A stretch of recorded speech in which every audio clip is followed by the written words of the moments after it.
Good afternoon, everybody, and thank you for joining our fourth webinar of the year. This is Peter here. I'm part of EMHware's marketing and sales team, and I'm joined today from Maggie from implementation. And today we are going to be looking at a typical day in the life of someone using EMHware who's also an executive director. This is our fourth webinar of the year. This video will be uploaded onto our YouTube channel along with all the other webinars that we've done so far. We're working on some summer content that we'll be releasing out to you in the next couple of months. But as always, take a look at our YouTube channel if you have any questions or want to look at some exciting videos that we've been producing. As always, starting off with our purpose, that's kind of why we do these webinars, is to make sure that all of our partners are using our platform to the best of their abilities, or to get the most out of the platform, rather. So we want to make sure we're continuously educating on what EMHware is capable of, but really our focus is to make sure that you can spend less time doing administrative tasks. As you will see today, EMHware does really make reporting and gathering data really, really easy. So you can focus on helping your clients, right? Making more efficient, just make sure you get better outcomes. That's really what we're focusing on. As always, we want to make sure that you're reaching out to us with any suggestions in terms of development that you'd like to see in the future. If you have any questions in using the platform, definitely reach out to support. That's what we're there for, to make your lives easier. Today, we're looking at a few modules. It's going to be a little bit of a shorter session today, but that's only because EMHware does a fantastic job in gathering data and pulling reports and makes everything really, really easy.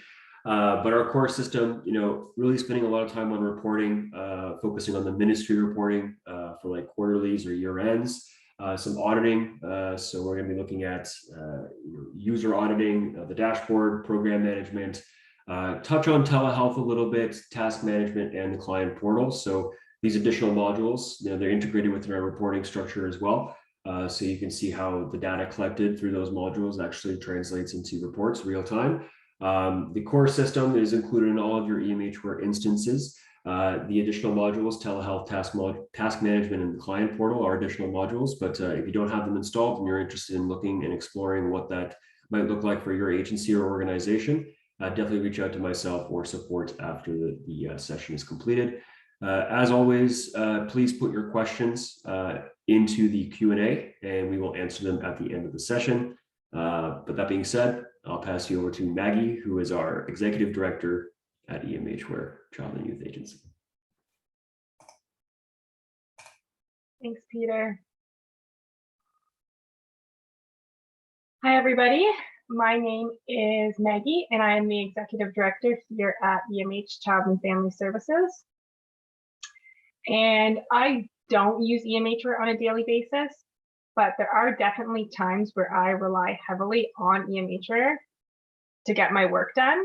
So I'm going to take you through what that looks like today. It's actually quarter end for us right now, so I will most definitely be using EMHware to pull some reports that I need. Luckily, EMHware has a built-in reporting suite that includes all of the ministry reports that I need to submit. So I'll go into my reports section. And here at EMH Child and Family Services, we have both children's mental health and adult mental health programs that report to the Ministry of Health. However, they report separately, so I'm going to need to run two sets of ministry reports today. I'll start with my MCYS reports, which I can access from this EMHware report suite dropdown. Here I can select my quarter, pick my A code. EMHware already knows which report elements are required for the selected A code. So all I need to do is click run, and then I can open either a PDF or a CSV version of my report. where I can see all of the total numbers that I need to submit. If I want more detail, if any of the numbers look off, or if I'm just curious to know where these numbers come from, I can open up the detailed MCYS reports, where after selecting my date range and my A code, I can then pick a particular report element, and EMHware will show me where all the data comes from that makes up those total numbers on the submission report. I can also utilize the built-in help screens that not only show me the definition for the report, but they also show me exactly how EMHware calculates the numbers.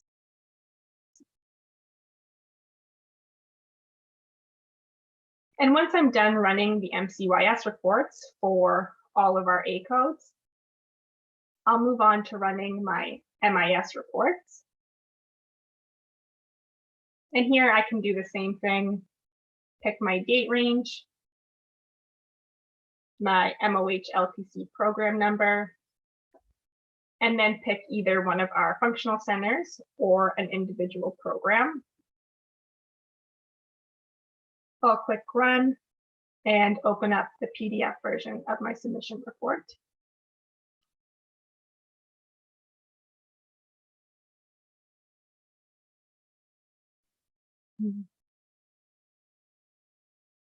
So again, these are the total numbers that I'll need to report on. But the MIS reports also have that detailed version that will allow me to drill down on a particular reporting element.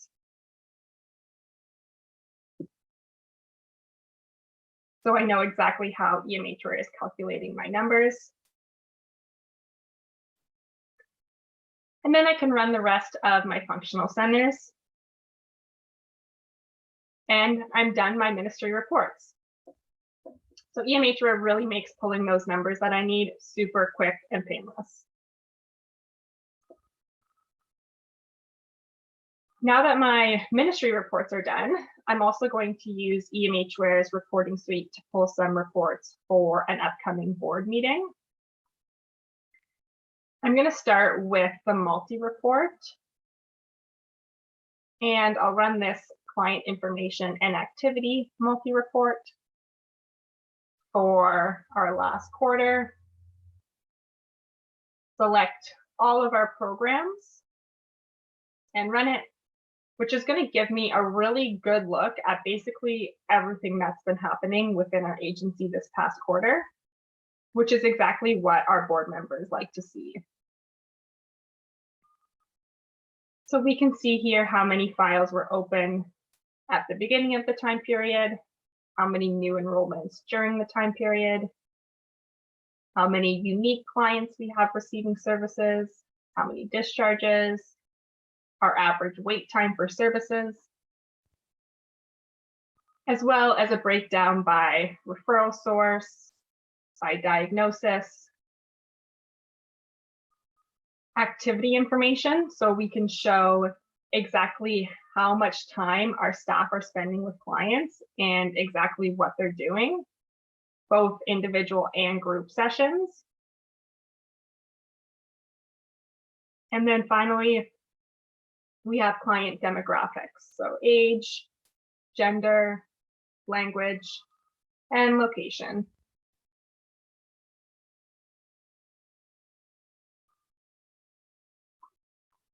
So this report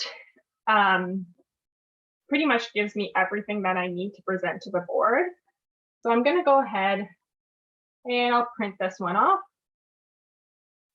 And I can also use some of the other existing reports within EMHware if I need more detail about any of the information presented here.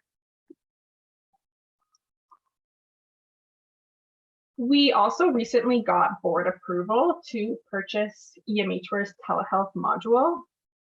We only purchased a certain number of sessions, so I'm going to check out our telehealth dashboard, within the administration section of EMHware to see if we're going to need to purchase more sessions.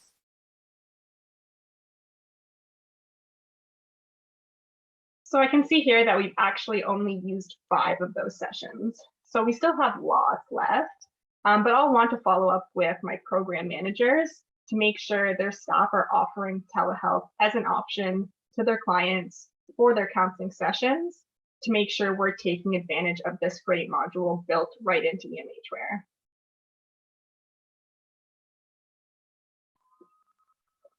Another module that we've recently started using within EMHware is the client portal.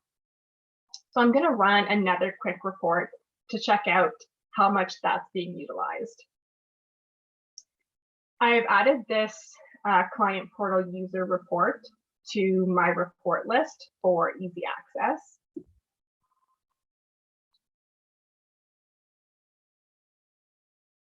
And when I run it, I can see that we actually do have quite a few clients using our portal.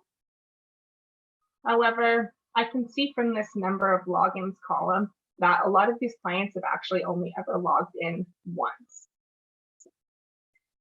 So this tells me that we need to be improving our communication with our clients to remind them that this portal exists. They can log into it from home or from wherever to see their upcoming appointments. They can use it to fill out their assessments or to review any documents that we've published to their portal.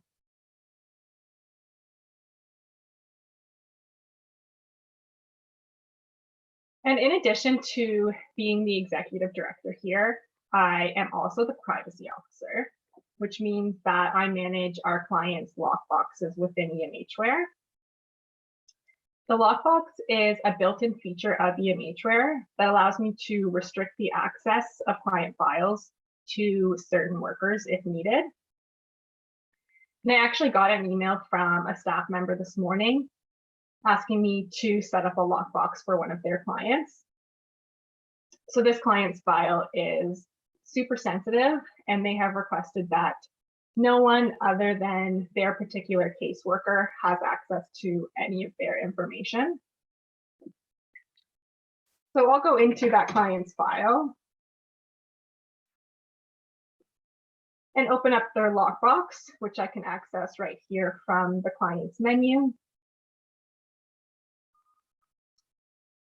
I'm going to change this drop down to deny all workers. And then I'll add this client's worker as well as myself to the approved list.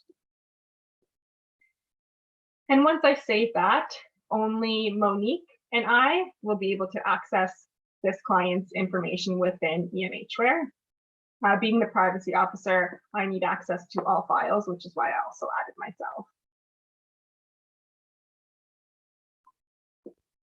Also, as the privacy officer, I often utilize EMHware's auditing tools to make sure that staff aren't accessing any client information that they shouldn't be. So there's another report that I run pretty frequently. So again, I've added it to my report list.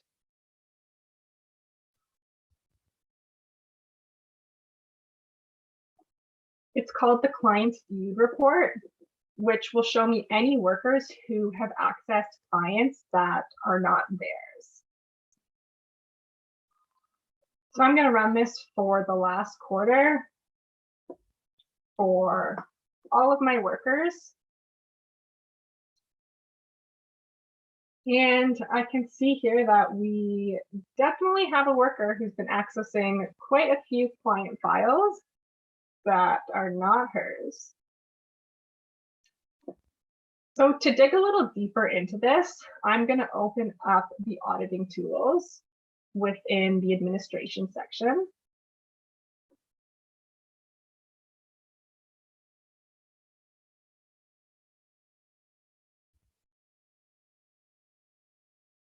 And here I can see in a little bit more detail what this worker has been accessing and what she's been doing within those client files.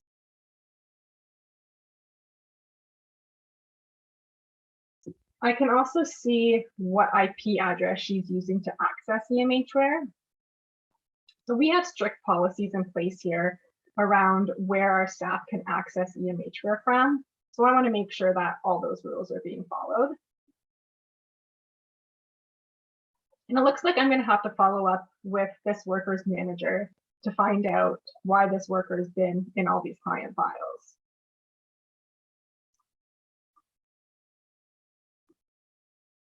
And while I'm in the administration section, I'm going to finish setting up a new role and worker account. We have accreditation coming up next week.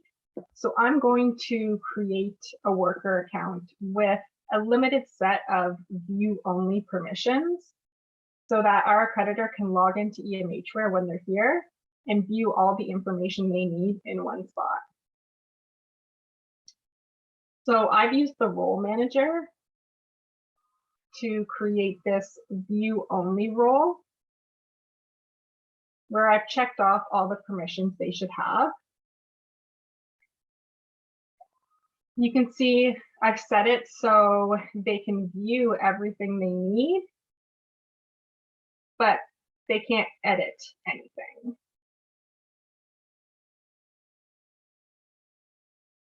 And then within the worker manager, I've created their account and I've assigned it to that view only role. Now, when the accreditor logs in, they'll have access to all our client files and all the information they need, but they won't be able to change, edit, or add anything. And then once the accreditor is done, I can simply disable their account and they won't be able to access our EMHware anymore.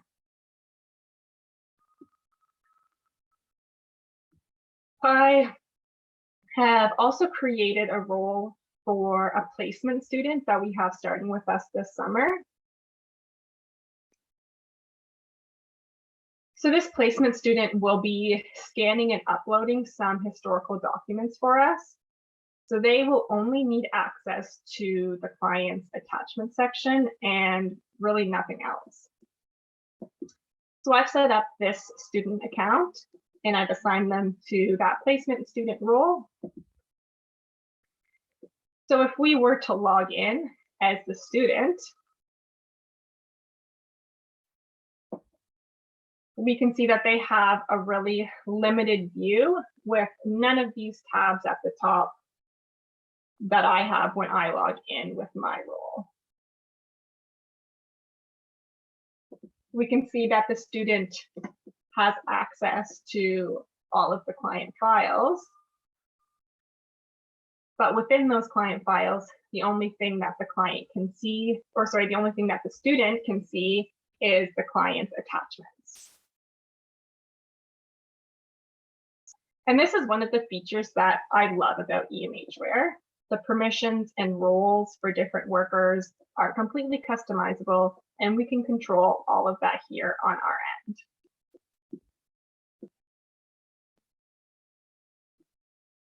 And the last thing I'm going to do before I log out of EMHware for the day is check if there's been any tasks assigned to me within the new task management module. So I'll click on my tasks tab. And it looks like I do have a task that's due. So there's an incident report here that I'll need to sign off on. So certain incidents where the authorities have to be called or a client is taken to the hospital require executive director sign off on the incident reports. So for those cases, the workers will complete the report and then assign it to me. So I'm going to review this.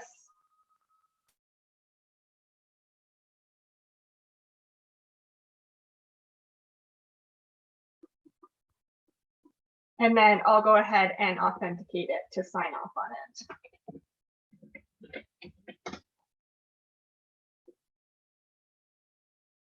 Well, I think that's it for me today. Thanks for coming on to see how I use EMHware. If you have any questions, please put them in the Q&A section, And I'll hand things back over to Peter for now.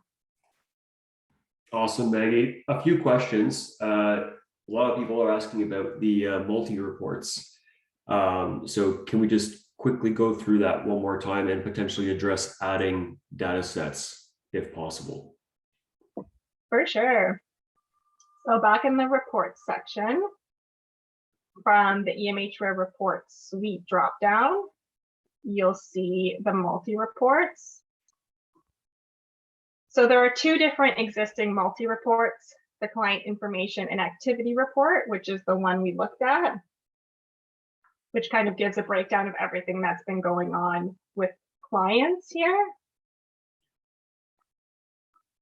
And then there's also a productivity report, which is more from like a worker perspective. So we can see how many total contacts all of our workers have entered in the date range, a breakdown by method, by activity, both client contact and workload.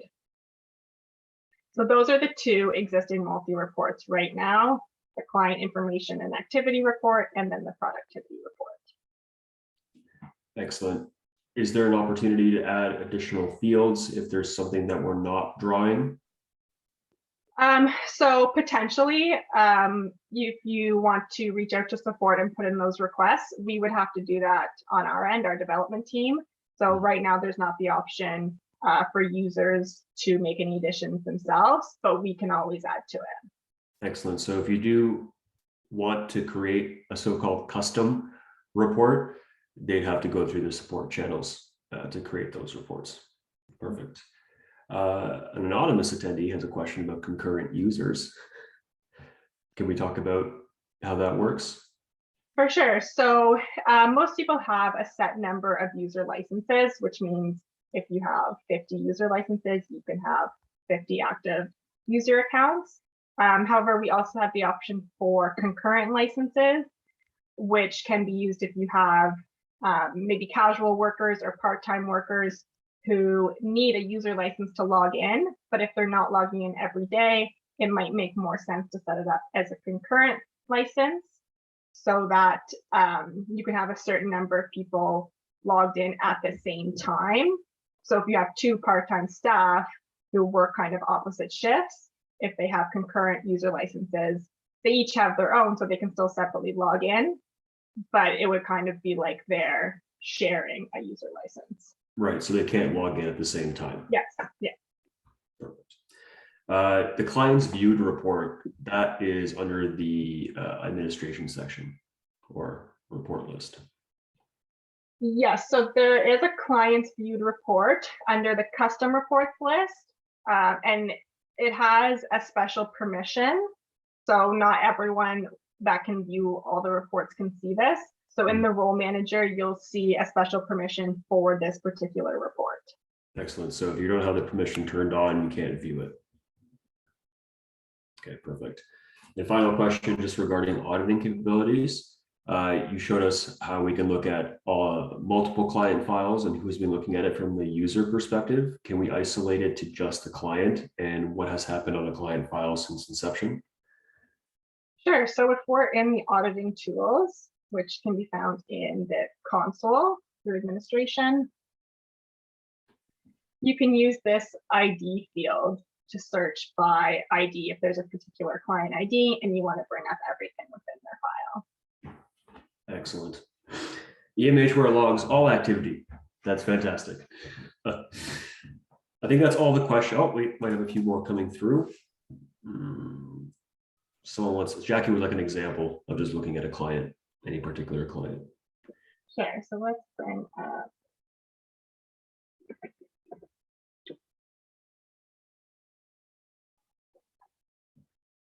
Excellent.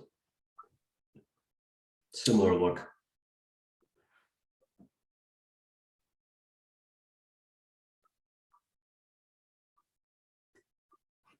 Awesome. And to answer Jenny's question regarding to support continued development, we do have a development roadmap for the next couple of years to add functionality, add features. If you have any suggestions, you can reach out to me or support and kind of give us an idea of what you think is missing. we're always encouraging people to communicate with us so that we can really create a complete environment for you to work in. I think that's all the questions for today, unless someone has a couple more here.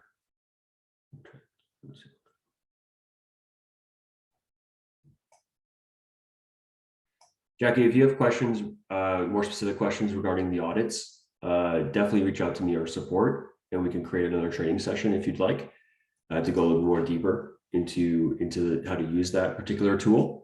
But I think that's it for today, Maggie. Thank you very, very much.